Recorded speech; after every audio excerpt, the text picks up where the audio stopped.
Good morning, everybody. It's great to see you today. My name is Valerie. I'm one of the pastors on staff, and I want to talk to you today about some verses that honestly have been some of the most influential verses in my entire life, and they come from the passage that Mark was talking about in church last weekend.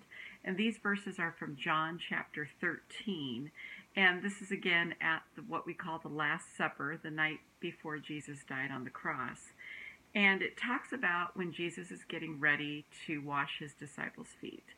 And it says here in John chapter 13, verse 3, Jesus knew that the Father had put all things under his power, and that he had come from God and was returning to God.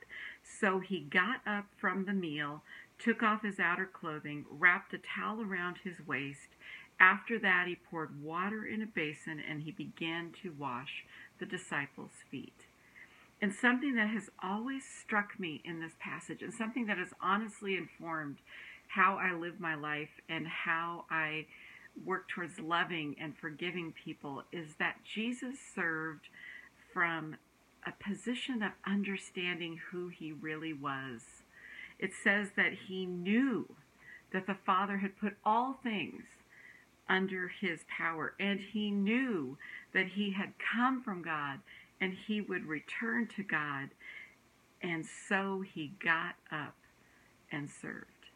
And for me, when it comes to thinking about that one person, as Mark was asking us to do, who we are struggling to love, or that one person who we might be struggling to forgive, or if you're like me, the list is longer than one person. It's so important to me to remember how Jesus operated. And he operated from a rock-solid sense of security of who he really was. And I think when we remember who we are in Christ, that we have been created by God, that we are loved by the Most High God, that we have been completely forgiven by Jesus' sacrifice on the cross.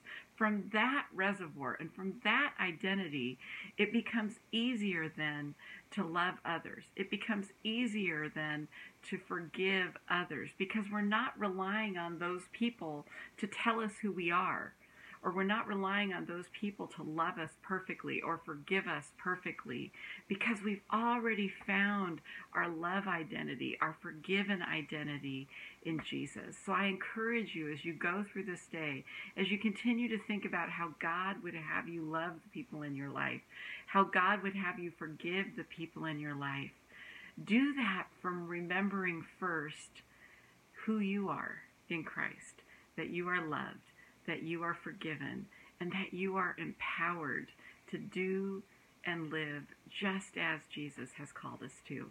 Have a great day.